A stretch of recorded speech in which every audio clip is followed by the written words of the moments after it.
Yeah. 3-6, Mafia. Yeah. Whoa. Hey, yeah. Whoa. Say what? Hey, whoa. 3-6 Mafia. Hey, whoa. It's going down. Whoa. Y'all know what time it is. We ain't playing with you. In the club, in the street.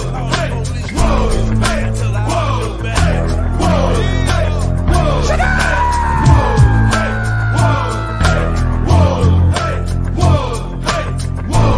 Y'all know what time it is. Get ready for it. Oh, man alive. Wait to be quick. Step up, bring it. All right, ladies and gentlemen, welcome back to No B.S. Season 3, Episode 4. We are on the Super Bowl Eve before the actual Super Bowl. But Isaiah, how are you doing tonight?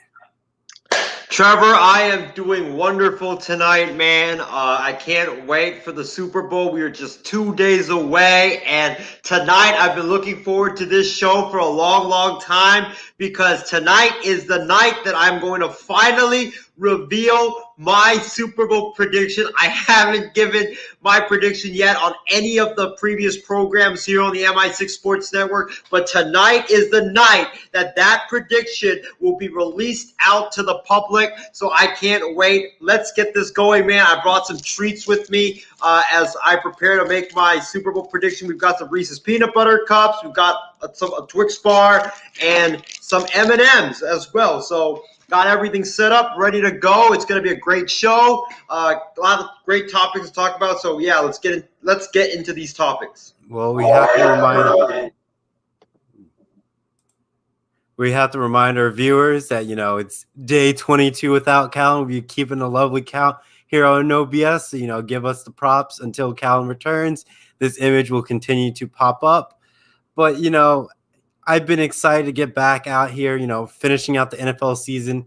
And it's kind of insane that, we almost been doing this entire MI6 Sports Network for almost a year now. So it's kind of feel like unreal in the last couple of days. But, we're getting there. We're getting all excited. But let's dive in the first. 1 month away, Trevor. 1 month away from the 1 year anniversary of MI6. But let's get down into, tonight's, topics. We're going back to the Super Bowl. And we're looking at who needs this win more in their legacy, Patrick Mahomes or Tom Brady. So, Isaiah, I will go to you. Who, for this game, who does it matter for more the most? Trevor, you may get ready to walk off the set because what I'm about to say might be extremely controversial. So the question is, Brady, Mahomes, who needs this Super Bowl win more for their legacy? Y'all ready for this?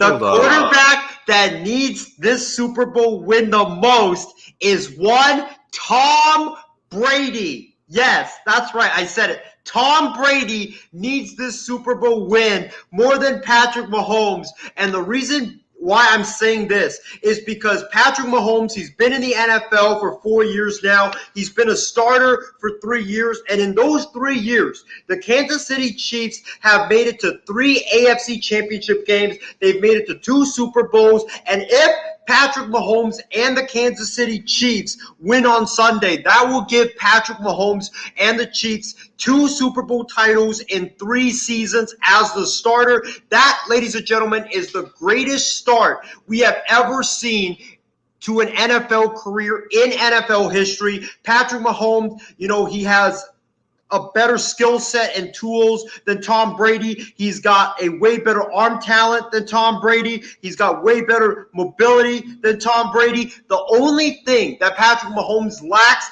is Tom Brady's IQ and clutchness. Trevor, on Sunday, if Mahomes were to win this game, the chirping that has been percolating through the years of, is Mahomes finally the GOAT? Has Mahomes overtaken Brady? That's going to get even louder if the Kansas City Chiefs were to win on Sunday. Tom Brady, he needs to win the Super Bowl to stave off Patrick Mahomes and to cement his legacy. If he gets to 7, I think that's going to be unbeatable. I do not believe that Mahomes will be able to topple Brady if Brady were to get the 7 Super Bowls. But But if Mahomes were to win, with how stacked the Kansas City Chiefs are for years to come, with Mahomes under contract for the next 10 years, Travis Kelce, Tyreek Hill, and all of his major weapons under contract for at least the next 4 to 5 years, and with Andy Reid, the Chiefs head coach, also under contract for the next 4 to 5 years, I honestly could see the Chiefs making the next 4 to 5 Super Bowls, and I could honestly see Mahomes winning the next 3 out of 5 Super Bowls or 4 out of 5, because right now I just don't see anybody in the AFC that can match up with the Kansas City Chiefs and that can come close to toppling the Kansas City Chiefs. So if Mahomes wins this one, I could easily see Mahomes getting to at least 7 or 8 Super Bowls within the next 10 years of time. I don't think Patrick Mahomes is going to have the whole 7 to 8 Super Bowls, because the team is going to reach the salary cap and players are going to want more money, and the team will slowly be dismantled. Though, like I say, I'm not going to count them out of the playoff picture in those time windows. It's just a lot of teams going to have young and up-and-coming talent in the AFC. We're seeing it already. You saw Josh Allen make massive improvements this playoff season, getting all the way to the AFC Championship game. Though he ended up falling short, there's no doubt about that Buffalo's Bills team could be back in the AFC Championship game next year to give Patrick Mahomes a run for his money. If Patrick Mahomes get hurt next year, it's going to be a different story outcome. We could see a different AFC Championship matchup.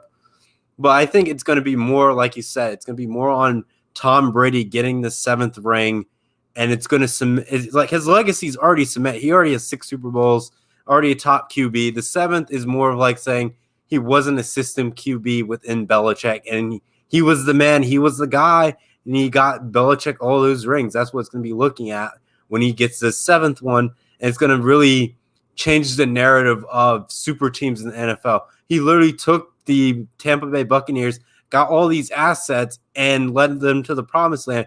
And most people say that's what super teams are supposed to do, but we've seen in the past with the NFL, super teams don't always work out, and they get overhyped, they get blown out of proportion, and they fall short and they let us down. So Tom Brady was able to take that up a notch and set the new standard of a super team in the NFL reaching, the Super Bowl. But I think definitely Tom Brady is going to be the guy who needs this win more than Patrick Mahomes, though.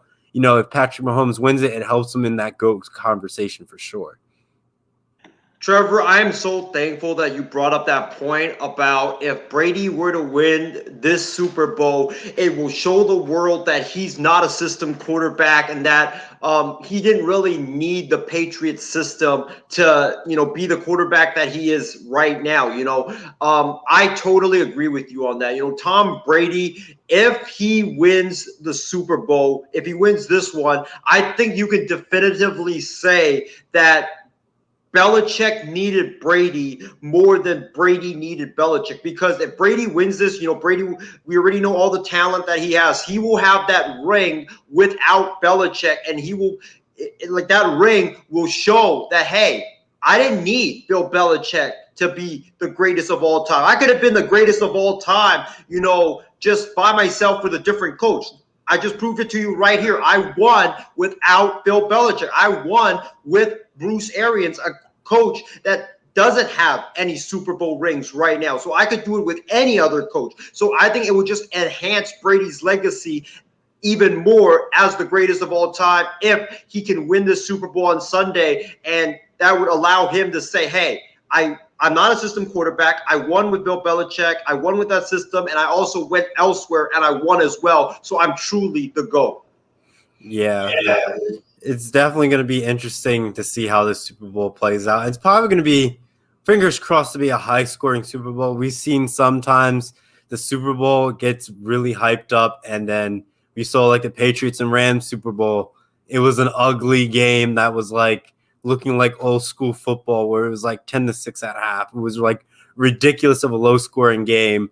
And then like last year with the Kansas City Chiefs and the 49ers, it was a thrill seeker. Patrick Mahomes made a comeback, and the rest was history with the Kansas City Chiefs.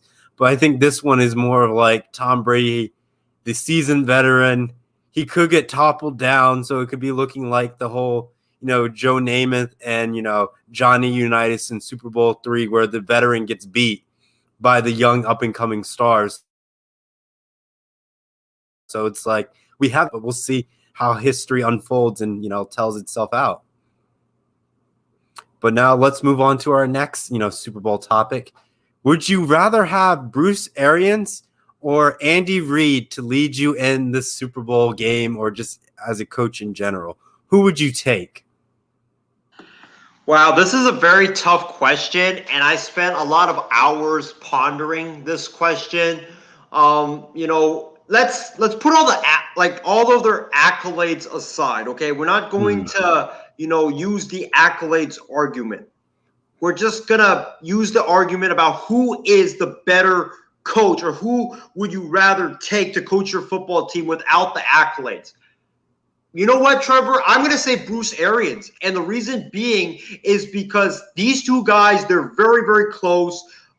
They're very good coaches, very great offensive minds. They're on the cutting edge of offensive football in the NFL. But the reason why I say Bruce Arians is because Bruce Arians is more relaxed. Bruce Arians is more laid back. Bruce Arians is chill. Bruce Arians is more of a player's coach that players seem to love to play for. I'm not saying that Andy Reid players hate playing for him. I'm just saying Arians is a guy that I would definitely go to bat for. I would definitely, want to play for him.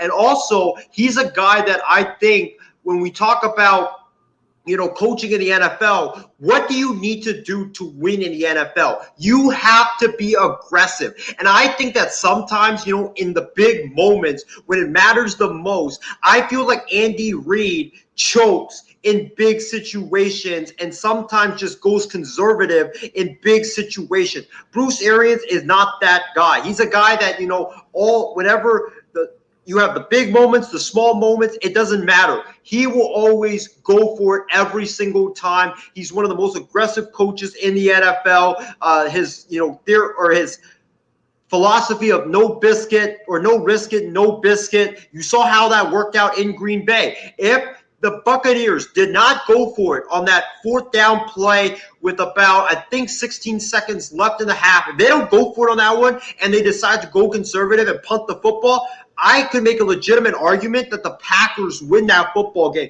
That decision right there turned the tide in favor of the Tampa Bay Buccaneers. So that's why I would go with Bruce Arians. It's a close debate, but I would give the slight edge to Bruce Arians because I just think he's more aggressive than Andy Reid, and I love that part of Bruce Arians' coaching. Yeah, no, it's very interesting between these two coaches. Like, if I was a player, I'd probably lean more towards Andy Reid because he's gotten to the Super Bowl like twice. This is his third time being there. And he's been into countless, NFC and AFC championship games now as a coach. And he has led many close games, though it's too close for comfort if I was a player for the Kansas City Chiefs. We've seen them trailing behind in last year's playoff picture where they were like fighting tooth and nail to come back in every single game and coming down to the wire as a last-second drive. And you even saw in the Super Bowl, but it was just that consistency of when they were trailing, you knew this team was going to come back and fire on all cylinders and have like a stellar second half where it's like your defense has to play perfect to shut them down, because if you don't, it's going to be back-to-back where it's just like your offense has to complete drives to keep putting points up on the board, because if you don't, this Kansas City team will keep scoring until they have the last ball and they have the last possession of the game going down the score to beat your team. And you probably only have, like, say, 30 seconds after they score to go down the length of the field to either kick a field goal to tie or go down for a touchdown to win the game because you have to score by, 6 to win. So I'm going to go with Andy Reid in that sense because he just has that more experience, though. I don't want to cut out Bruce for his, aggressiveness that he's been doing on the Tampa Bay Buccaneers. But I think at the end of the day, experience kind of trumps a lot of things in the end. Yeah, I mean, that's true. But also with Bruce Arians, I think with Bruce Arians' decision making, he's not afraid to go big. I feel like Andy Reid, when it comes to, like I said earlier, when it comes to the clutch moments, he tends to settle for field goals sometimes instead of like Bruce Arians. He would go, if let's say you have the football 4th and goal at the 3-yard line, and you're right before the half, right? You're right before the half, and you're down 3. I guarantee you Bruce Arians would not be sending the field goal unit out. He would be sending his offense back out on the field to try to score a touchdown. So, I mean, the risk and the reward, it weighs a factor in this. But I don't know. I would just rather have Bruce Arians' aggression and always his mindset of always trying to score touchdowns instead of, going conservative. But I get your point, Trevor. It's also, I would say, it's on the lines of something that when you could go down and get, 3 points or 6 points in a game like this, every point matters. And if you don't get that, 3 points when you can get the 3 points and you go turnover on downs on that 4th and goal, that's just going to open up the Kansas City Chiefs to march down the field. And now you could be down a 2-possession game. And though we know Tom Brady can make comebacks, but is that 2-possession game with a Kansas City offense that can continue to score on you, is that going to be like an eye-opener where it's like it's too great for a comeback for Tom Brady to do? Though I don't want to doubt him out, but it's just like if a team just keeps scoring, it's at like what point do you catch up and sort of surpass them? It's just kind of hard to do. We'll see what happens on Sunday. And Casey King says it the best. It's going to be a good game this weekend, and me and Isaiah are both thrilled about it. But let's continue on to our Super Bowl talks with our last Super Bowl topic of tonight is, besides the quarterback, who is the biggest X factor in this Super Bowl? I'm going to have to put it out there. I'm going to say it's the Tampa Bay Buccaneers defense. They're going to have to come up and create some turnovers to keep this game interesting. I know, Isaiah, you say, what? Tampa Bay? Hear me out. I was going to say, you stole my pick. Oh, really? But go ahead, Trevor. Go ahead. No, the reason why I'm going to say Tampa Bay, we saw them what they did to Aaron Rodgers in the Packers. They put pressure on him and made Aaron Rodgers uncomfortable in the pocket, made Aaron Rodgers throw bad decision passes to create turnovers, to allow Tom Brady to get the ball back, to go down the field and score, to keep Tom Brady in that game. Though we've seen what Tom Brady's done in the past with all his wide receiving cores, but if this Tampa Bay Buccaneer defense gets hot at this Super Bowl, it's almost like a wrap for, Patrick Mahomes in Kansas City. Though Patrick Mahomes is a mobile quarterback, he can get out of the pocket. But as soon as that pocket starts collapsing and he can't roll out to the left or right, it's sack city, baby. Tampa Bay is going to create some great sacks and some great turnovers that to lead Tom Brady to his 7th ring. But I know I stole your pick, Isaiah. If you want to add anything to us or a different take on it, by all means, go for it, my friend. Yeah, so for me, my biggest X factor for this game, besides the quarterbacks, has got to do with the Tampa Bay Buccaneers defense, specifically the pass rushers. I'm talking about Jason Pierre-Paul on the left side and Shaq Barrett on the right side. These two are two dynamic pass rushers. Shaq Barrett had 19 and a half sacks last season. I think he had 8 sacks this season. Jason Pierre-Paul, you guys know what an illustrious career that man has had, first with the New York Giants and now with the Tampa Bay Buccaneers. Those two guys are the two biggest X factors on Sunday, because when we talk about Patrick Mahomes, you cannot let Patrick Mahomes get comfortable in the pocket, let him, move around in the pocket and let him do his thing. You cannot let that happen if you want to beat the Kansas City Chiefs. So Shaq Barrett and Jason Pierre-Paul, those two guys are going to be going up against two backup offensive tackles for the Kansas City Chiefs. Eric Fisher, he tore his Achilles in the 4th quarter of the Chiefs game against the Buffalo Bills 2 weeks ago. Eric Fisher is a Pro Bowl left tackle. That is going to be a huge loss for the Kansas City Chiefs. And also Mitchell Schwartz, who when healthy is a Pro Bowl right tackle. He's also not going to be playing in this football game because he's dealing with a back injury, and he hasn't played since week 6. So when you're missing your left tackle and you're missing your right tackle, that is going to create a lot of fantastic, great opportunities for those two pass rushers on the left side and the right side to feast on the quarterbacks, especially when they're going up against backup offensive linemen. And Trevor, you play football, you know this.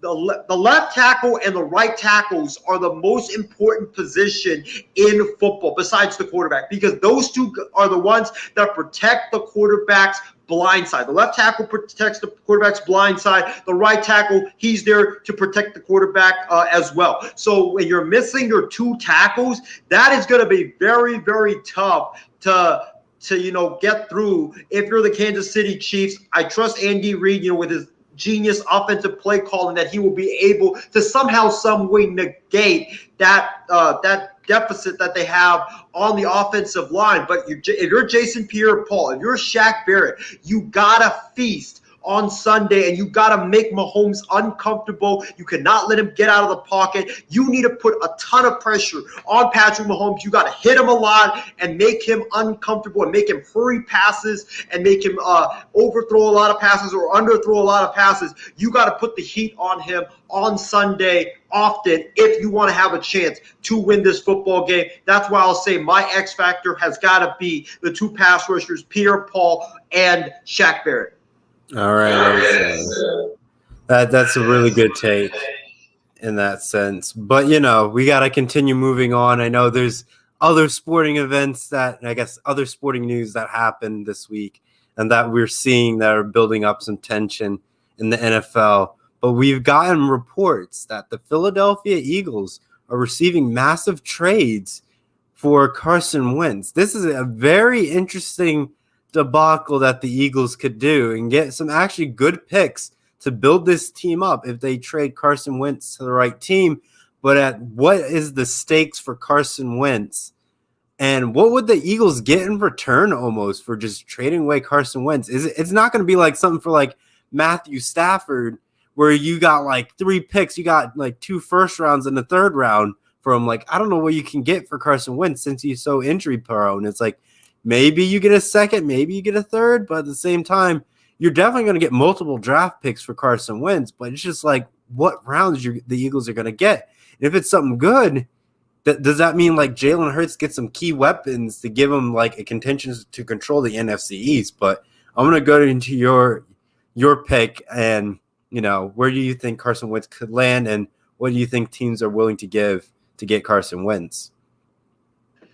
Well, right now the reports are saying that multiple teams have offered first-round picks for Carson Wentz. They have trade offers on the table. So if we're going by what the reports are saying, I expect at least a first-round pick for Carson Wentz because right now, and you know this, Trevor, the market for quarterbacks is sky high. And when you look at what Matthew Stafford got, Matthew Stafford has not won a playoff game in his career, and he got 2 first-round picks. I get the fact that Carson Wentz struggled, but the guy was playing at an MVP level back in 2017. He played pretty good in 2018, or he got injured in 2018, but 2019 he bounced back and had a decent year. So I expect him to at least fetch a first-round pick, but in terms of where Carson Wentz will end up with, well, I don't know where he will go. I do have a couple of destinations in mind, but let me say this first of all before I get into those destinations. It damn sure better not be the San Francisco 49ers. Kyle Shanahan, John Lynch, if you guys are listening right now, you better not trade that number 12 pick for Carson Wentz. Kyle Shanahan, I know that you have a massive ego and you think you can fix every quarterback in the world, but please do not get Carson Wentz and his albatross of a contract. I would rather keep Jimmy Garoppolo than have Carson Wentz because Carson Wentz's contract is more than Jimmy Garoppolo. Carson Wentz gets hurt more than Jimmy Garoppolo. So if you want Carson Wentz, you might as well just keep Jimmy Garoppolo, then go out and trade for Carson Wentz. So Kyle Shanahan, please do not trade for Carson Wentz. Go look elsewhere. Maybe go after Aaron Rodgers if he's available. Go after Deshaun Watson. But keep your eyes off of Carson Wentz. There's no need. There's nothing to see there. Please do not trade for Carson Wentz. Heck, Derek Carr would be a better option than Carson Wentz in San Francisco. But in terms of where Carson Wentz ends up, I got 2 places in mind, Trevor. Number 1, Indianapolis. Like Casey King says in his comment right there, I think the Colts could be a possible destination because he will be reunited with Frank Reich. Frank Reich was the Philadelphia Eagles offensive coordinator back in 2016 and 2017. And when he was there, Carson Wentz had the two best seasons of his career. The guy is a quarterback whisperer. He's a quarterback guru. He knows how to fix and coach quarterbacks. If Wentz ends up in Indianapolis, I believe that Indianapolis will ship a first-round pick to Philadelphia, and I think it would make sense because Indianapolis needs a quarterback. They don't really need their first-round pick because they're already a loaded team that is ready to contend right now. So they might much rather have a quarterback in Carson Wentz than have that first-round rookie, which you're not really guaranteed to have that rookie be a star or have that rookie end up being a middle-tier player or have that rookie be a bust. So draft picks aren't guaranteed. So I would definitely ship a first-round pick to Philadelphia if I'm Indianapolis for Carson Wentz. I think that makes a lot of sense. And the second destination is Denver. Denver Broncos. The reason why is because Denver needs a veteran quarterback. Drew Lock, let's face it, even though I hyped him up so much in the offseason, I can admit this. Drew Lock is not the answer in Denver. He regressed badly last season, and he just looked like a guy that is primed to be a backup. Carson Wentz, even though I know he gets hurt a lot, and I know my guy John Alcorn will not like what I'm about to say, but I think Carson Wentz is logical for Denver because, he's got, 3-4 years left on his contract. Vic Fangio needs to win now, and Pat Shurmur, who is the offensive coordinator of the Denver Broncos, Pat Shurmur, he runs a offense that Carson Wentz thrived in when he was in Philadelphia. He runs kind of like what Frank Reich runs in Denver. So I think that if Carson Wentz ended up with Denver, he got great weapons with Jerry Jeudy, Cortland Sutton, who was a 1,000-yard plus wide receiver just last season. He's got, Melvin Gordon, Phillip Lindsay, Noah Fant, who a lot of people, when he was coming out for the draft, says he was going to be the second coming of George Kittle. He's oozing with talent. So I think Carson Wentz, if he goes to Denver, he will be surrounded by really good wide receivers, really good tight end, and also a good two running backs in Melvin Gordon and Phillip Lindsay. I think Denver would be a good fit for him as well as Indianapolis. Isaiah, you're spot on with those two teams. I will have to agree with you on those two locations. I will throw two additional teams out there, but I don't know the likelihood of them being that aggressive. My first one is the Washington football team. I don't think it makes sense because Washington needs a quarterback, but it's in the same division as the Eagles. I don't think the Eagles would, just give a quarterback that was fairly respectable in their organization just to a rival team in your division to give them a fighting chance for them to win the division. It's a no-brainer. You shouldn't, do that as an organization. Unless they're giving you a lot of draft picks, it doesn't make sense to send Carson Wentz there. But the other team that I'm looking at is the New York Jets. If they decide to go and get Wentz, I don't think they're going to give up their first-round pick. That's literally the second overall pick. I feel like they're going to try to get an offensive weapon, and just give Carson Wentz somebody to throw to. So they could, give up a second, a third round, and maybe a first round of next year's draft in the mix to get, Carson Wentz. I know it sounds a little bit of extreme, but we have to see, what ends up becoming out of it and making sure, what the Eagles get and the Jets get something pretty reasonable because AFC East with the Patriots and all that stuff, it's, sort of open, but it's the Bills Mafia running things around there. You could see Carson Wentz going to, with Bill Belichick and the Patriots, though there's really nothing there for him to work with, no Wentz magic. So I don't think, it's going to end up unfolding well. But those are the teams I could see try to make a quick, run for, Carson Wentz. But you could also see, the Steelers trying to replace Big Ben and get Wentz. But I don't know how it's going to go over well with Eagles fans when he's just staying within the state and just going to a team that's actually has a chance to get to the Super Bowl again with your quarterback who got you to the, playoff scenario before your backup took you to the promised land. But I know Casey King has a really good, comment for you.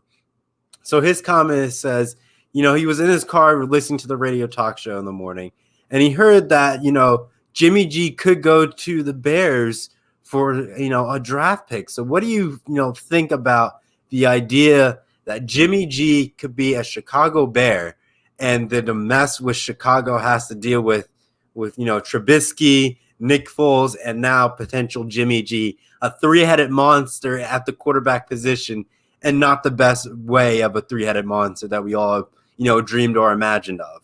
So what are your takes on this question? Well, I like it because, first of all, it means my guy Nick Mullins is going to be the unquestioned starter in San Francisco.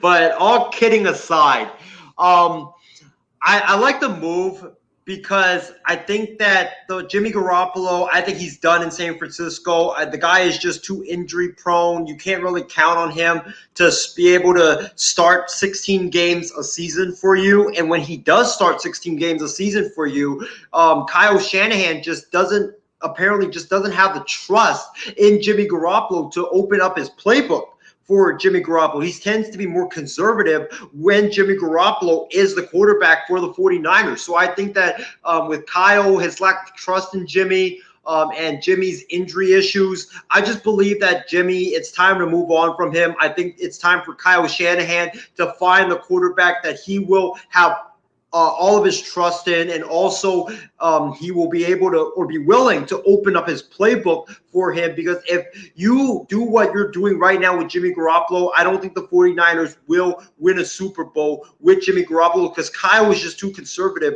with Jimmy Garoppolo, and you cannot be conservative if you want to win a Super Bowl. Just look at the two coaches right now that are out there competing for a Super Bowl: Bruce Arians, Andy Reid, two of the most aggressive coaches in the NFL. You have to be aggressive if you want to win a Super Bowl. And about this trade, I would do it if the 49ers get their quarterback for next season. If it's a veteran, if it's a rookie, whomever it is, I would do it after they get that quarterback, because you don't want to ship Jimmy G out and then the quarterbacks that you were either trying to trade for or trying to draft, they somehow, some way are taken off the board and you're left with nothing. Because then you're going to be in a lose-lose situation where you don't have a starting quarterback. You're going to end up having to turn to, Beathard or Rosen or Mullins, and then you're going to be screwed at this point. So I think right now the Niners need to keep Jimmy G, get their quarterback, and then trade Jimmy G. But as far as the Bears are concerned, if I'm the Bears, I would do it, because I think Jimmy G would cost less than Carson Wentz and all these other guys that are on the market right now. I think that Jimmy Garoppolo, you would probably have to trade like a third or a fourth round pick for him. I don't think it's going to be that much. And also, if you're the Bears, Jimmy G, it makes a lot of sense, because Jimmy G, he's from Illinois. He went to Eastern Illinois. That's his hometown. And also, after next season, you can move on from his contract fairly easy. So it could be a situation where the Bears, they trade for Garoppolo, they just put him in as a one-year starter, see how it goes. If it works out, great. If it doesn't work out, you can cut him, and you will only have $2.8 million in dead cap. So it makes a lot of sense for both sides. And if I'm the Niners and if I'm the Bears, I would definitely do this trade, but after the 49ers get that quarterback that Kyle Shanahan and John Lynch want. Yeah, I think you're right with that, because what they could end up doing is they, trade Jimmy G, and they have a nice, fresh young quarterback. But even if they don't, they could also do the whole, draft this team's quarterback, and then you trade that drafted quarterback to Chicago to get whatever you want, out of that deal. So it could be something definitely interesting what we could see in the works. But Kirsty Wilson says, I wonder what Callan thinks about Jimmy G to the Bears. So if Callan sees tonight's episode or at any point in time, comments his thoughts and gives us his 2 cents when he has the time. And then Casey King says, watch they trade Jimmy G for Trubisky. So how you feel about Trubisky and that nice 49ers jersey, my friend?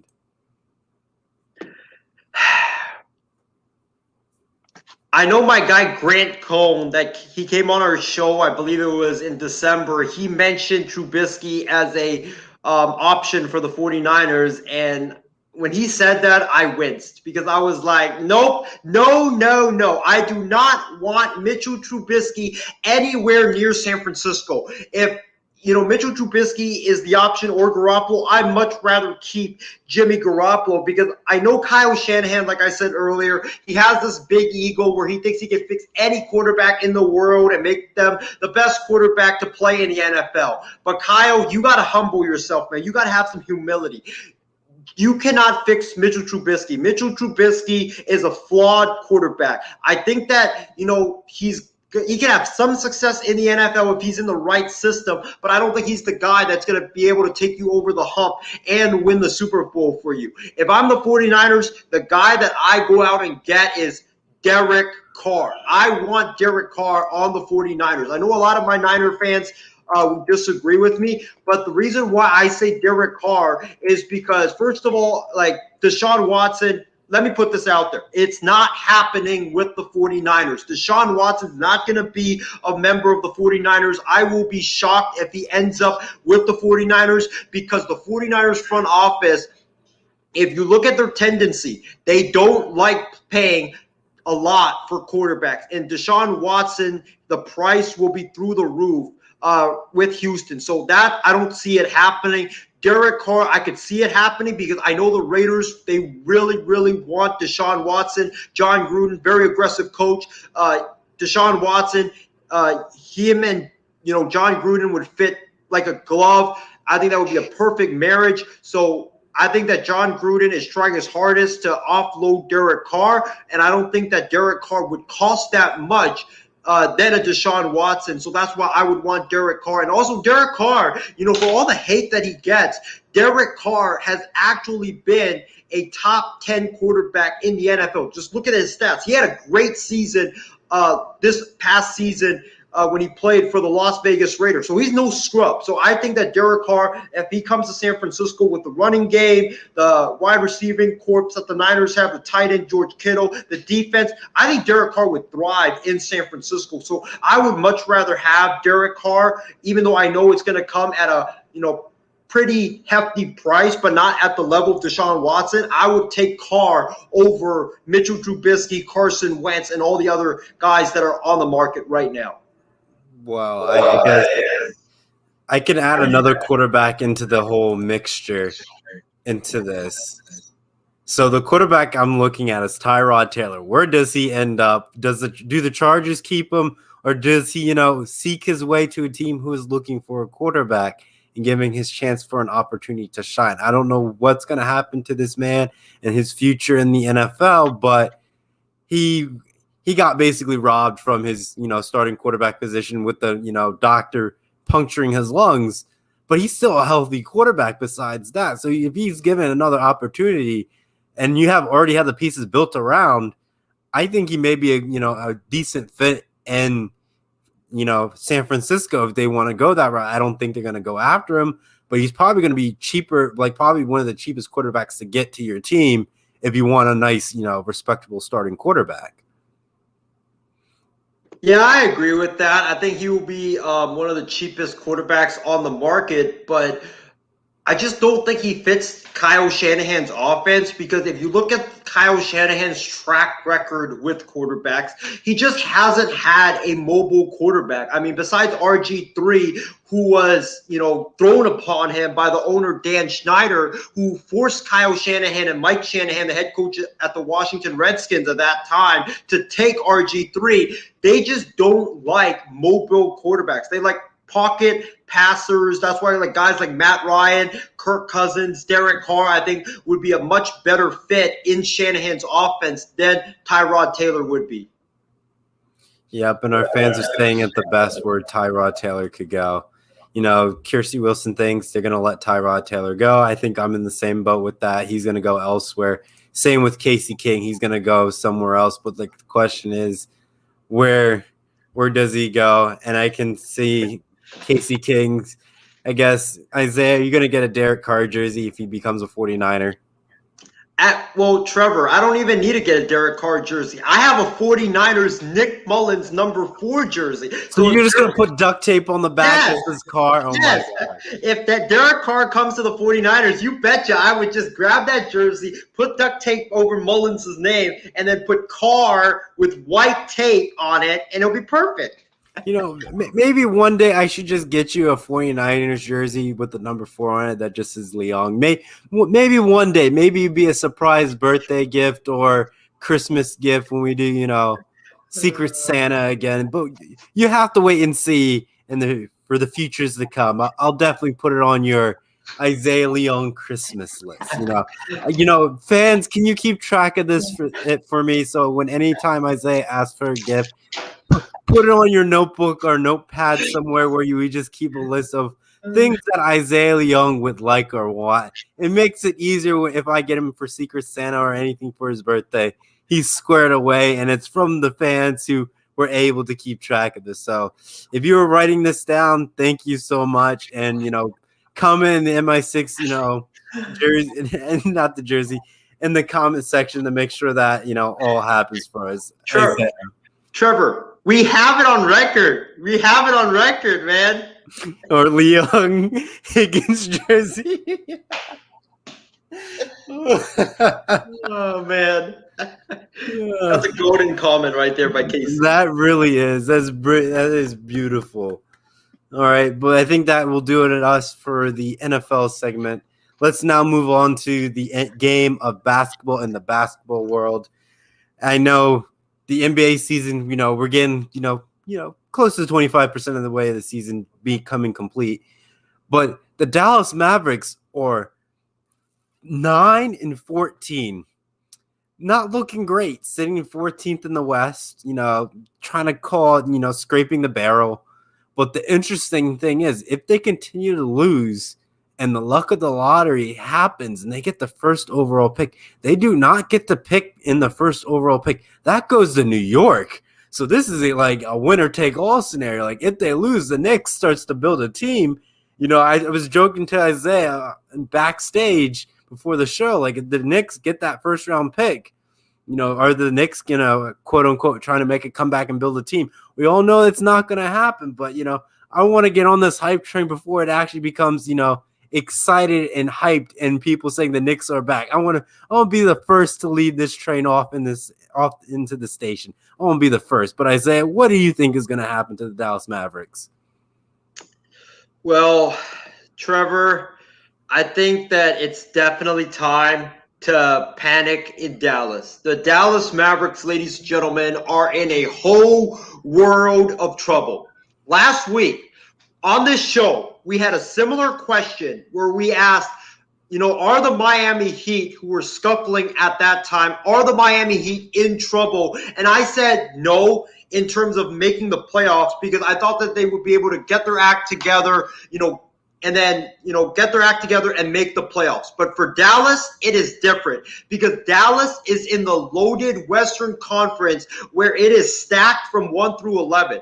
You're going to have at least 3 playoff caliber teams this season not make the playoffs alone in this conference. That just shows you how loaded the Western Conference are.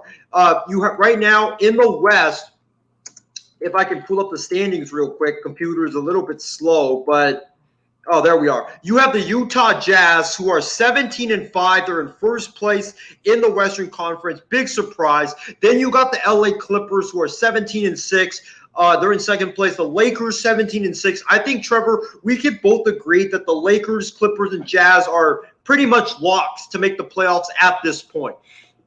And then you have the Denver Nuggets, 12-9. Trailblazers, 12-9. Phoenix Suns, led by my guy Devin Booker, 11-9. And then you have the Golden State Warriors and the San Antonio Spurs, who are 12-10 apiece. And then you have Memphis, who is number 9 at 9-8. And then the Rockets at 11-10.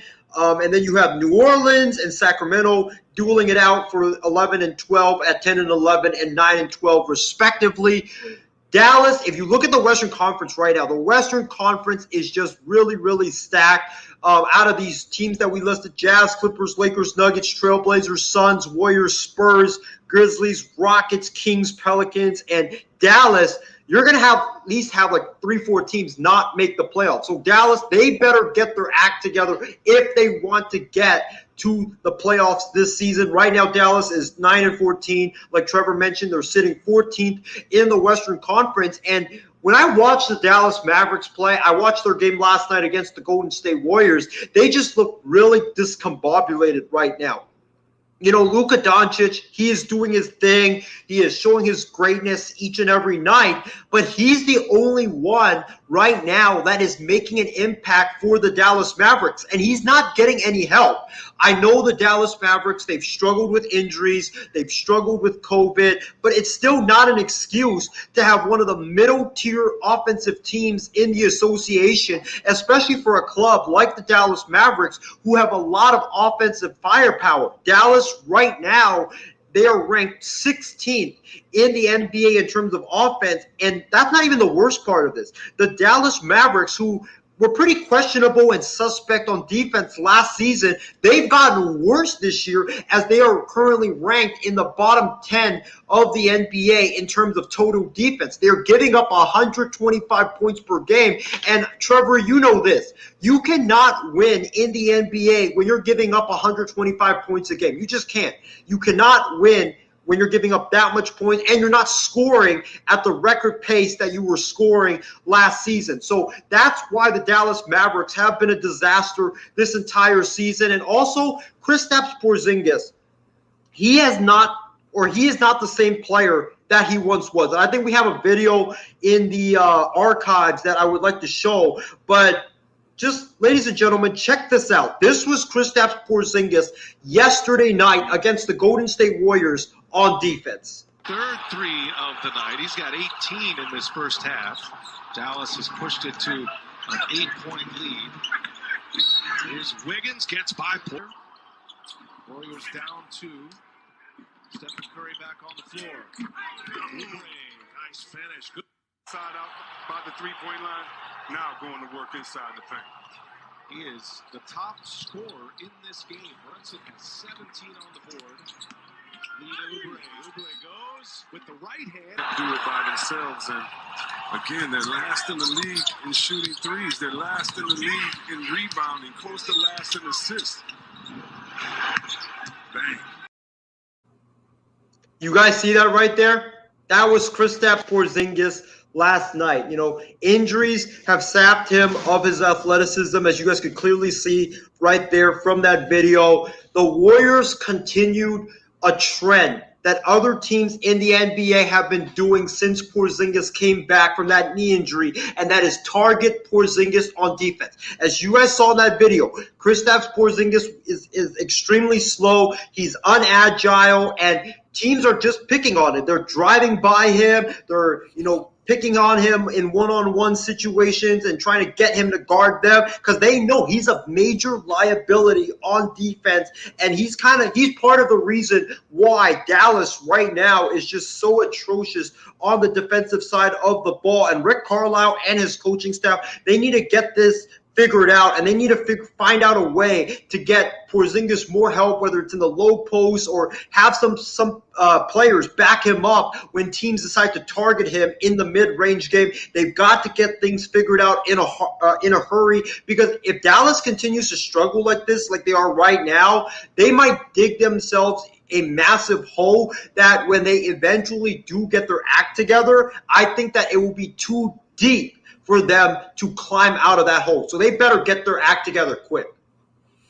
Yeah, you said it the best, but I think our fans are feeling the same pain. Like Kirstie Wilson says, like, it makes no sense. The Mavericks should be better in her opinion. She's not wrong. And then she comes at, for me, my Knicks. She has no faith in the Knicks. No one really has faith in the Knicks, but, one can fantasize that, the Knicks can try to make something happen. But we all know at the end of the day that, things won't happen. But like I said, I want to be the first person to get on this hype train before anyone else starts hyping them up. So I'm going to start hyping them up, throughout, next NBA season. And I'm going to be like saying the Knicks are back, baby. I'll keep that same energy through the season. But obviously, we all know on the MI6 Sports Network, I'm an Orlando Magic fan, but I'm allowed to hype up another team. I can do that because there's nothing wrong with that because Isaiah has many teams. So I'm allowed to do that as well, And then Kirsty Wilson says, yes, the Mavs need all the help that they can get because Luka can't do it himself. And Casey King says it the best. It's been a very disappointing year for the Mavericks. And Isaiah, so you have one more comment. This might be far-fetched, but right now the Houston Rockets are in 10th place in the Western Conference, and they most likely will not be making the playoffs this year. If the Rockets continue, treading down below at 10 or 11, and they decide to sell in the trade deadline next month, Trevor and our audience, you guys can, talk. I mean, you guys can answer this as well. Would you guys consider? I know that like Porzingis, I know he signed a massive deal and he's a star, but you guys have clearly seen that video. His athleticism is gone.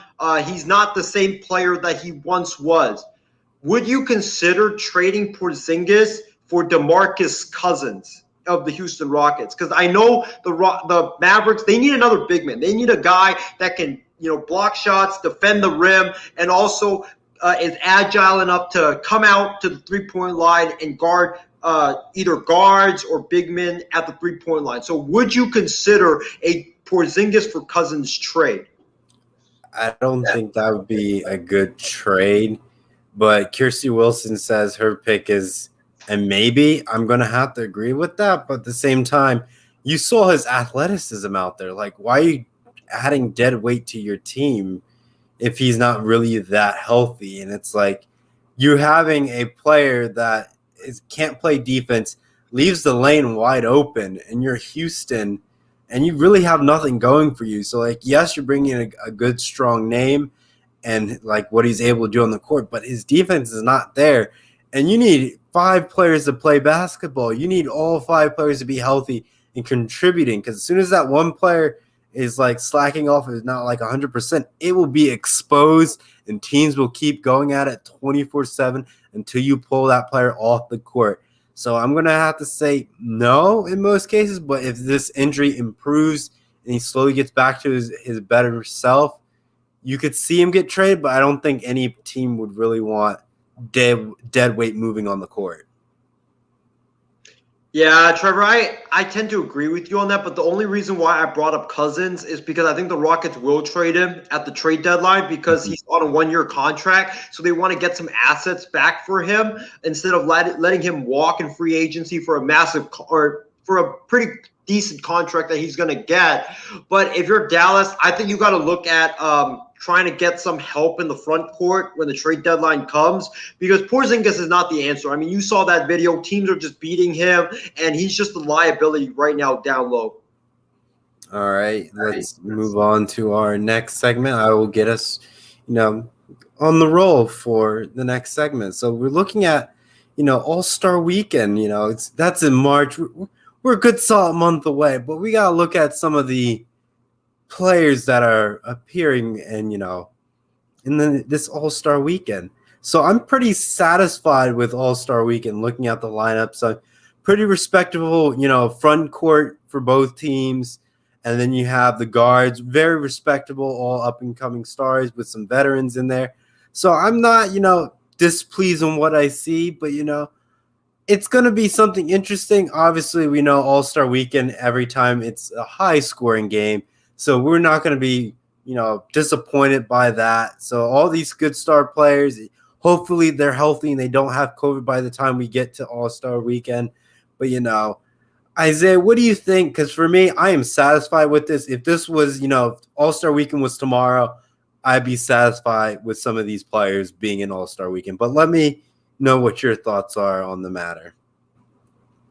Well, first of all, my first thought that pops into my mind is that my guy, Colin Sexton, who I've been a huge believer and supporter of ever since he got drafted, Colin Sexton is getting love nationally, and it's great to see. I think right now, if you guys can see down below in the Eastern Conference section, the guards section of this voting, Colin Sexton is 7th in the voting. He's ahead of Derrick Rose. He's also ahead of Russell Westbrook and also Ben Simmons. That's right there is major. I don't think Cleveland has had a player in the top 7 of NBA All-Star game voting ever since LeBron James left. So that's big time right there. Good to see that Colin Sexton is getting the love. But you're right, Trevor. In terms of this voting, I don't really have any problems with it. You know, LeBron James, top voter or top vote getter in the West. Not surprised. I mean, he's the best player in the world. Then you have Kevin Durant in the East, top vote getter in the East. I think you could say that he's the best player right now in the East. You know, you can make an argument about Giannis Antetokounmpo, but Durant, you know, is a household name.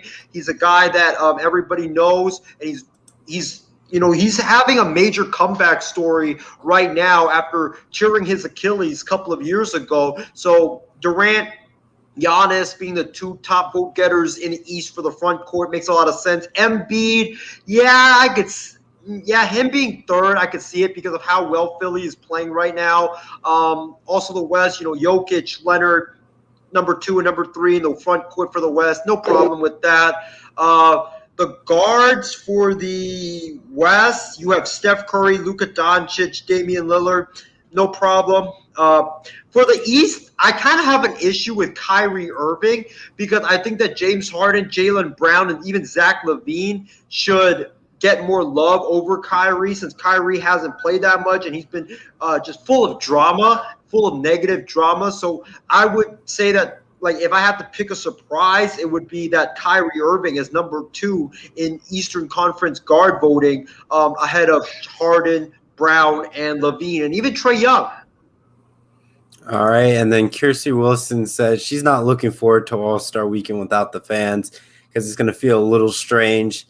I could feel it because, like, All-Star Weekend, you have the fans getting engaged, all the excitement because, you know, I was a big fan of the slam dunk competition, and just not having fans there and just be able to experience that, it's not the same. You don't get the same hype when someone makes a fantastic dunk or a fantastic alley-oop. You're not going to get that same hype, so it's definitely going to be a different All-Star experience, but at the same time, I don't know what else we could ever ask for in All-Star Weekend at this point with no fans. So I don't know. It's just going to be like a high-scoring game that we're just going to, you know, somehow get through it. But now, Isaiah, let's move on to the MLB. This is your topic. Go for it, my friend. Lay it out all on the line about your MLB segment. So today we got the breaking news from Jeff Passan of ESPN that Trevor Bauer, who was the top player on this offseason's free agent market in baseball, Trevor Bauer has inked a 3-year, $120 million contract with the defending champion Los Angeles Dodgers. And ladies and gentlemen, my thoughts on this is that the rich gets richer. The Dodgers were already very loaded with – you talk about their pitching staff with Walker Buehler, Clayton Kershaw. You have, Dustin May, David Price coming back after opting out. And now you add Trevor Bauer, who was the best pitcher in baseball last season. Trevor Bauer, he won the Cy Young Award last season. He was terrific in the 11 starts that he had with the Cincinnati Reds. The guy is a power pitcher. He's a dominant pitcher. And, man, he's another ace that's going to add to that Los Angeles Dodgers pitching staff. And, man, it just makes the Dodgers even better than they already were last season, and they won the World Series last season. And I think Andrew Friedman and this Dodgers front office, they had to do this move because if you look at what the Padres were doing, adding Yu Darvish, Blake Snell, and Joe Musgrove to that pitching staff, they had to counter what the Padres did, and they did this by adding the best player on the free agency market, Trevor Bauer. Man, what a great signing by the Dodgers. And also, this deal gives the Dodgers a lot of flexibility because Trevor Bauer, he signed a 3-year, $120 million contract, but in each of those, or after each of the seasons that is in the contract, he has an opt-out. So he can opt out after next season. He can opt out after the following season. He can opt out, after the last season of his deal. So it gives the Dodgers a lot of flexibility. It gives Bauer a lot of flexibility that if he pitches well, he can go back on the free agent market, maybe even earn $50 million per year. So I like this deal for both sides. And man, the Dodgers, they were loaded, and they got even more loaded by adding Trevor Bauer to the rotation. Man, those Padres and Dodgers games, I am going to be looking forward to them because it's going to be one giant versus another up-and-coming giant. I can't wait, man. It's going to be a great baseball season, but good on the Dodgers for signing Trevor Bauer. Don't forget Julio, Isaiah. Don't forget him as well. And Maybe Gonsolin, too. I forgot about him. And, Casey King loves this signing as well. The Dodgers is going to be tough to beat for sure. But now let's move on to our next segment. It's going to be, our final pigskin pick'ems of the football season. Very, very, very sad. But as all good things have to come to an end. Our final pigskin pick'ems, Super Bowl 55.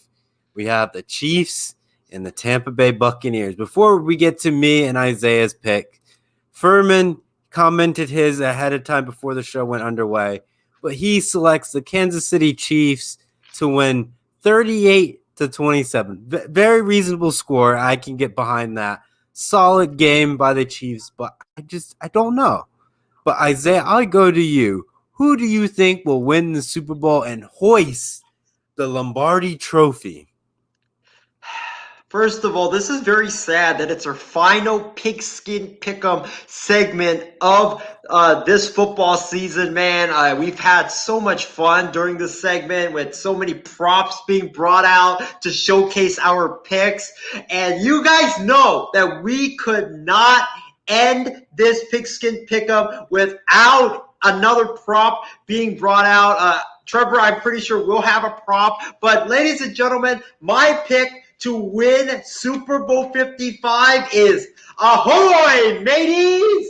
Give me the Tampa Bay Buccaneers to win Super Bowl 55 over over Patrick Mahomes and the Kansas City Chiefs.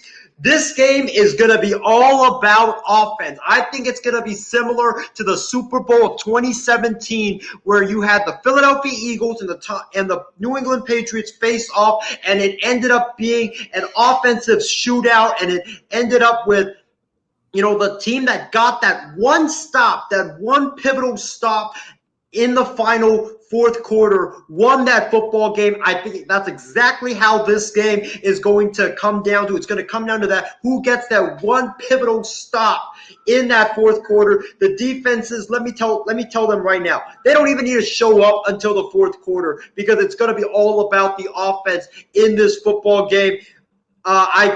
Give me Tampa Bay and Tom Brady winning their 7th Super Bowl. I'm going to go with a score of 41-38, and it's going to come down to Shaq Barrett of the Tampa Bay Buccaneers getting a a clinching strip sack of Patrick Mahomes in the final 2 minutes to help seal the deal for the Buccaneers. Well, Isaiah, I will say that what my pick is going. Bring on the captains. Captains shall prevail in this game. When has a captain fail us besides Captain Kirk?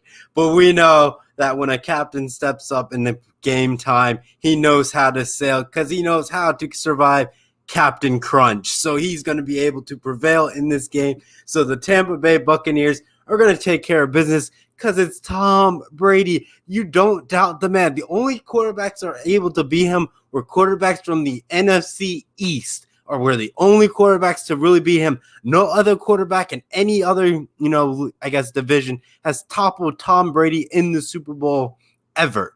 So I don't think Patrick Mahomes is going to break that trend, and Tom Brady is going to be the last person with the ball going down to the end zone and scoring to win the game.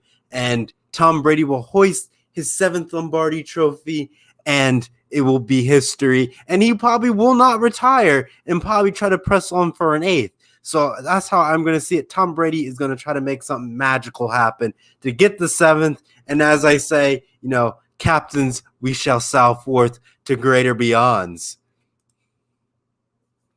First of all, did I say that Tampa Bay, if they win the Super Bowl, it's going to be their first title? If I did, my bad. It's going to be their second title because they won back in 2002. But yeah, I got the Buccaneers. Trevor's got the Buccaneers. Comment down below. We want to know what you guys think, what your predictions are, and also comment, how many yards, passing, and touchdowns that Brady and Mahomes will throw for. So for our fans' pick'ems, we have Kirsty Wilson going with the Chiefs. It's time for the passing of the torch. Patrick Mahomes, the past, present, and future. I feel like that could happen because, like I said, I mentioned to Super Bowl III with Joe Namath against Johnny Unitas and the Baltimore Colts. Johnny U couldn't make the comeback to beat Joe Namath, and thus start to develop the bond of the AFL into the NFL at that moment going forth, so we can see the new modern era of the whole college football experience. If the Tampa Bay Buccaneers win, it would be their second Super Bowl title. Thank you, Kirsty Wilson. And Casey King. Wow, I'm just having brain farts left and right. It's just, I don't know. It's almost 11 o'clock on the East Coast, but we're getting through it. That's all I say, fans. We're getting through it. It says, well, before the season, I had the Chiefs repeating as chance, but I'm going to go with Tom Brady and the Tampa Bay Buccaneers as a final score, 27-23 victory over the Chiefs in a nail biter. I will agree with Casey King. It will definitely be a nail biter in this one. And Isaiah, you said you want to go through a comment. I'll let you go and talk about that real quick. Yeah, I want to go to, I think it was Ishmael Lancaster's comment. He comments, we're talking about Kristaps Porzingis early on and Porzingis not being the same player that he once was. He asked, what about Porzingis to Detroit for Blake Griffin? You got two guys that are not the same players anymore, and they have albatross contracts for one another. Trevor, before I give my take on this, let's go with you first on this. What do you think about this? I think that's pretty reasonable. I think it's pretty reasonable. Both players, Luka is not really out of his Luka Doncic is not really, out of his prime. He just had an injury. Blake Griffin, I could say you can argue that he's Porzingis. Yes, Porzingis is still up and coming, but Blake Griffin's more on the down low. He passed his prime, but at the same time he could make a resurgence and re-peak. But we don't really know how it's going to go because he's just chilling in Detroit. Detroit has Derrick Rose, a superstar that has passed his prime, so he's a star that's burnt out, but still putting up respectable numbers. You don't count out Derrick Rose, but it's just the stars are just – their lights have dimmed a little bit. I shouldn't say they haven't stopped shining. They just have dimmed, and you can really move these players around and sort of build good benches, good role players, good potential – stars to train up young guys. So these players are designed for that point in their, NBA career. But what are your thoughts about that? I got to agree with you. I think it's very reasonable. As Ishmael points out, two guys with bad contracts going for one another. And I think that even though Blake Griffin, he's past his prime, he's not what he once was because of the injuries, Blake Griffin can still ball. I mean, the guy this season's averaging 12.4 points per game, shooting 33% from three, 37% from the field with 5 rebounds and 3.9 assists per game. He doesn't have to be the Blake Griffin that we knew from the LA Clippers. All he just got to be is just be the Robin to Luka Doncic's Batman. So I think that it makes a lot of sense. I think the Mavericks, if they do this deal, I would say right now, and Trevor, I think you might agree with me on this. I think Blake Griffin is a better defender in the paint than Porzingis right now at this stage of his career. So I would do this deal if you're Dallas. Detroit, I don't know if you would do it because you're basically trading one bad contract for another. I think Detroit has their eyes on getting like a good draft pick for Blake Griffin, but I don't think you can get a good draft pick for Blake Griffin because I really don't see anybody really wanting Blake Griffin right now. Yeah. I'm going to have to agree with you on that. You don't know what you're going to get with falling stars at this point. It's like you can get something magical. It's not like the NFL where it's like you have a seasoned veteran quarterback and he's going to be like this next prime all-star when he gets traded to this, up-and-coming team. But that's not like how the NBA works. Like after you pass your prime, you're just kind of freeloading the NBA. And you just get put on the back burner. We saw it with like Dwight Howard coming off the bench. Got his ring, but it's just like it's not the same when you're in a prime in your NBA career, being the huge X factor on your team versus you just becoming a squeaking by and like that. And that's what happened to Blake Griffin. He's now a role player versus like he was a superstar making big things happen. And with the Clippers, now he's just like, I fit into a system. I just play ball. That's really my career at this point. Yeah, and he would also provide Dallas with something that Porzingis doesn't do, and that is a post game. Because Porzingis is kind of just a mid-range shooter now, a guy that thrives at the three-point line. So, I mean, it would give like another dimension to their offense. All right. Now let's move on to our Power 5. Персональный спутник.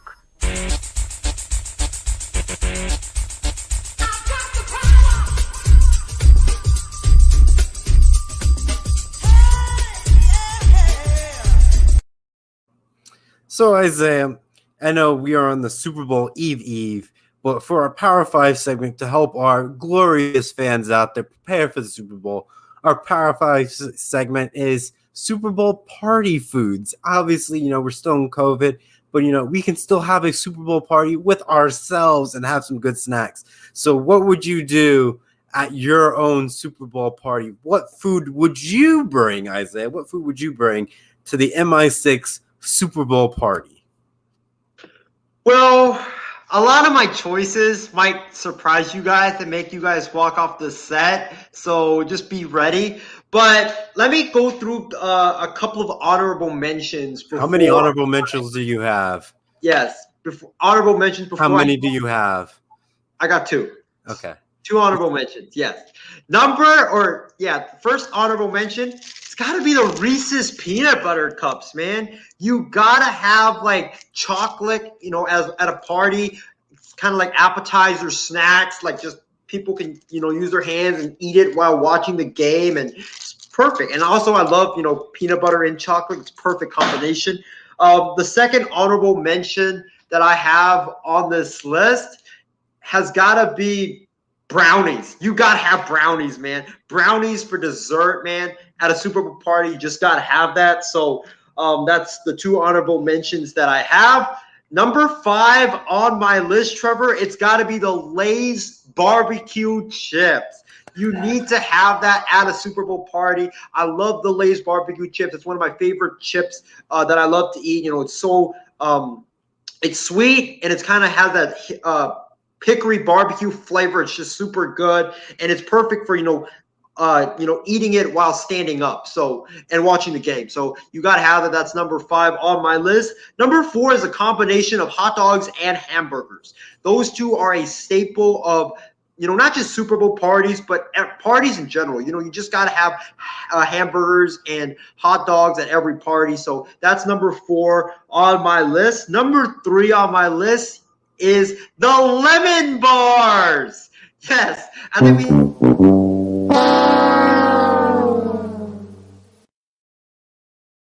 lemon bars. Explain yourself. Lemon bars right here, Trevor. The lemon bars. Lemon bars with the brownies for dessert plus the lemon bars. That is just perfect, man. The lemon bars are sweet. They're tangy. They just add a different twist, with all the staples that you have at the Super Bowl party. That's number 3 on my list. Number 2 on my list, it's got to be the chili. You got to have chili for the Super Bowl, man. And just imagine, Trevor, it's February and it's really cold outside. A nice hot bowl of chili. Whew, just warms you up right there when you're watching the game. Especially for people on the East Coast. You know, right now I know it's snowing really badly or really hard a lot for a lot of people on the East Coast and also the Midwest. So a nice hot bowl of chili while watching the game is just perfect.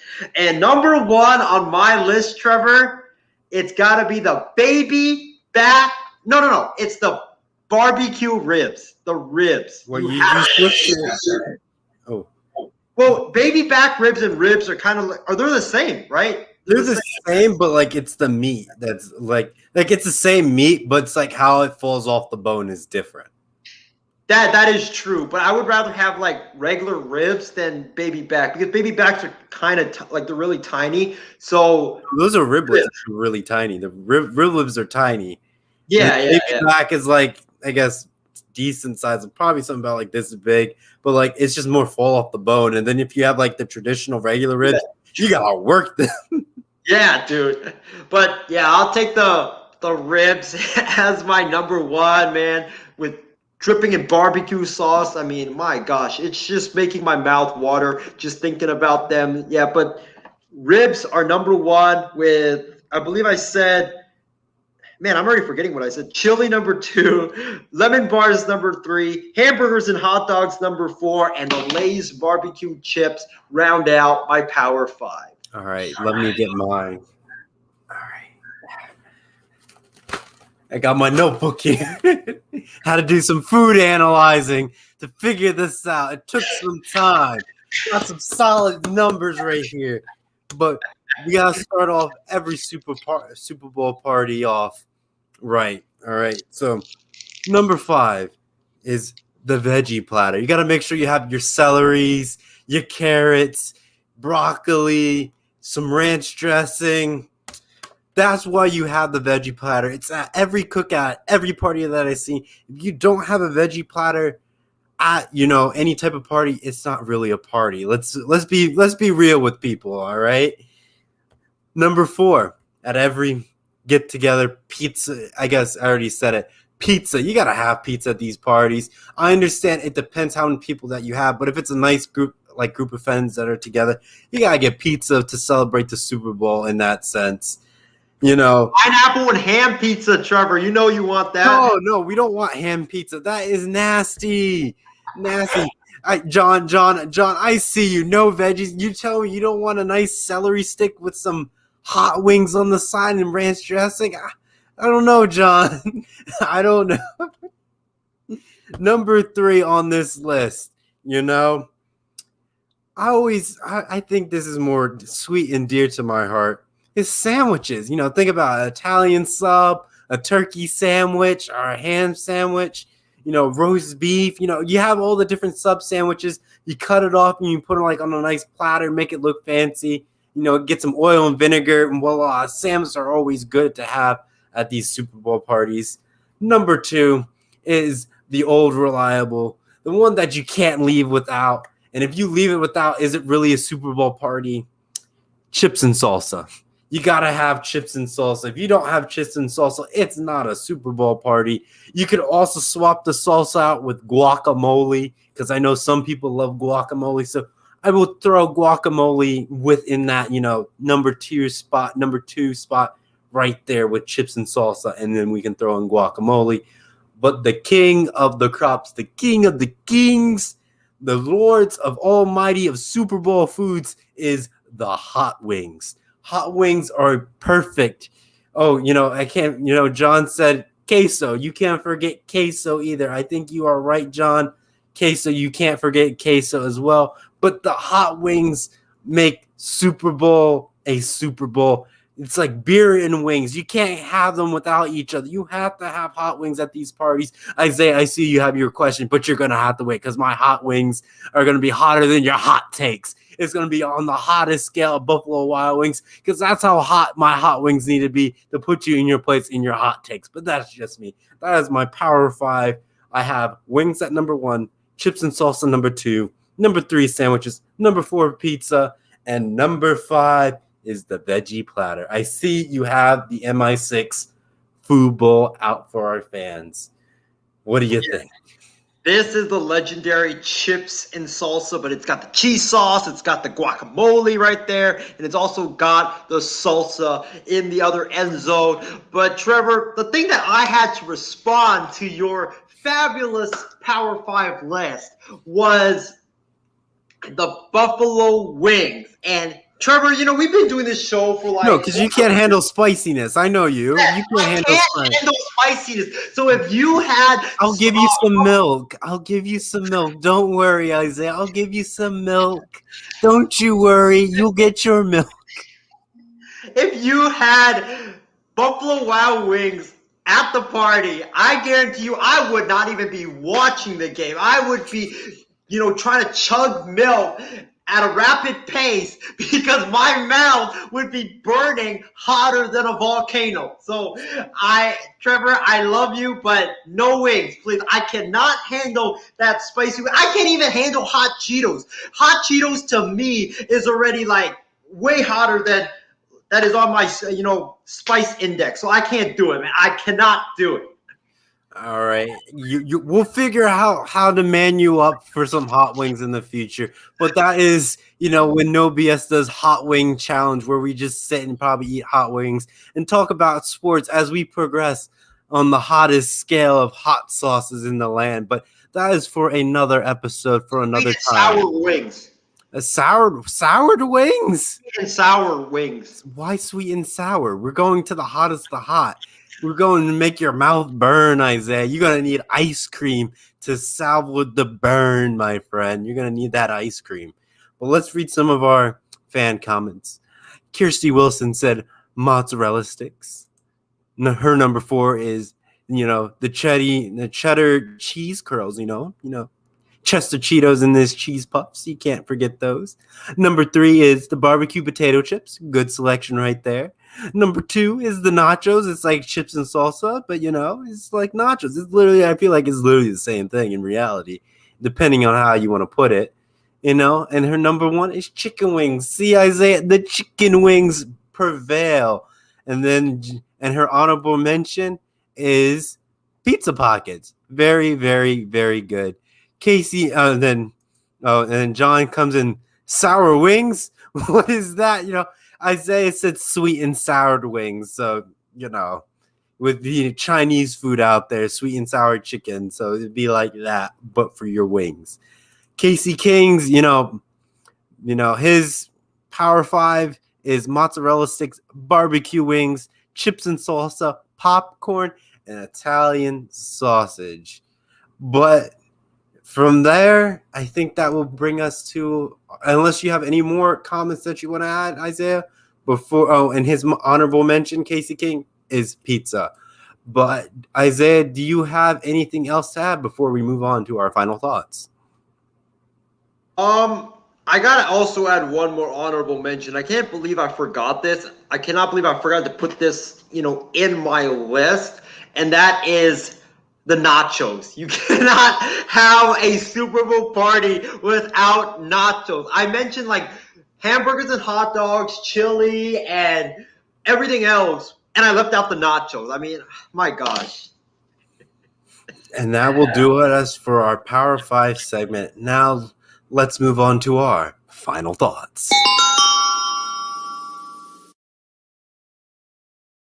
Well, Isaiah, we have been on for an hour and 23 minutes, so we're getting close to a 90-minute episode. A good, solid, strong 90-minute episode with some great topics, some great food options for the Super Bowl. But any final thoughts you would like to add to tonight's program and closing out tonight's evening on the Super Bowl Eve? Well, Trevor, before I get into my final thoughts, I want to take a moment and thank our fans. I want to thank Christy, Casey King, John Alcorn, who I know is at work right now, but still manages to take time out of his busy day to tune into our show. Really appreciate you. I also want to thank, Ishmael Lancaster, and I think we had a couple more comments down below. Shardo Gupta, and also Louis Tenor for tuning in tonight. Also, before I get into my final thoughts, Louis also asked, can anyone join in? Louis, about that, we were working on something where we're going to have fans be able to call in. So make sure you stay tuned to the MI6 Sports Network page for that development as it comes in the nearby future. But I want to thank all the viewers for tuning in tonight and watching our show and giving us so much great love and support and, commenting excellent comments and great questions tonight. Really appreciate you guys. But my final thoughts for tonight's show is, man, we're here, man, Trevor. We're here. Super Bowl Sunday is, 36 hours away. It's going to be a great Super Bowl. I can't wait, man. You got Brady, Mahomes, Bruce Arians, Andy Reid, two high-powered offenses going at it. It's going to be so much fun. This is the Super Bowl that I think we all dreamed of and wanted of after Tom Brady signed with the Tampa Bay Buccaneers. So we finally get it. So I can't wait for Sunday. And hopefully this Super Bowl lives up to the hype because like you mentioned, there was a lot of Super Bowls where we hyped it up and it ends up being a total dud, like that Patriots and Rams Super Bowl a couple of years ago where everybody thought that it was going to be a high-scoring game. It ended up being, 3-0 at halftime or 6-3 at halftime. And it was just like defense and field goals, and it ended up being like 13-3. Hopefully this Super Bowl is much better than that Super Bowl, and hope it ends up being like a 41-38 type of a game, and it ends up going down to the final possession. That's what we really want, and hope for a good game, and hopefully the Tampa Bay Buccaneers win the Super Bowl because I've been supporting them ever since the playoffs started. They were my team, or they were my pick to win the Super Bowl after or before the playoffs started, so I can't wait for Sunday. And also, I got to say this, Derek Carr, please come to the 49ers. I really want you on my 49ers. John Gruden is a fool for trying to trade you. I don't know why he's trying to trade you, but hey, it sucks for the Raiders. It's good for the 49ers. Kyle Shanahan, John Lynch, get on the phone right now. Offer that 12th pick. Offer a bunch of other picks. Make it happen. Bring Derek Carr back to the Bay, and this time into the red and gold. That's all I have to say if you're trying to bring Derek Carr to the Bay Area. That's how I feel. It's not going to happen, Isaiah. But at the same time, you would have better odds getting Marcus Mariota than Derek Carr.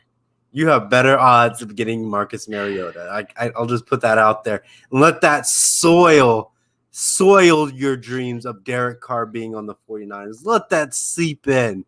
Let it seep in, my friend. But for me, it's been a fantastic show. Rocking, just chilling out here on No BS. We're getting close to that lovely, glorious 90-minute mark.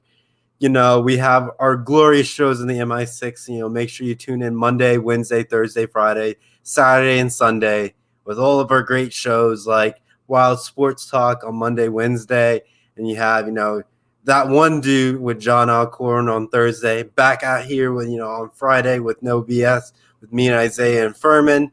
Then you have, Saturday with Fan Response or, later in the night with the Night Shift. And then you have on Sundays to cap off the week with more funny bloopers with the Night Shift with Isaiah, John, and Martin as well. So, a nice, perfect squad for the MI6 Sports Network. But that will do it here for us on this glorious Friday evening/night and all that excitement that we have for the Super Bowl coming up. But that will do it for us on the MI6 Sports Network and No BS. So long, everybody, and enjoy the Super Bowl. Yeah. 3-6, mafia. Whoa. Hey, yeah. Whoa. Say what? Whoa. 3-6, mafia. It's going down. Y'all know what time it is. We ain't playing with you.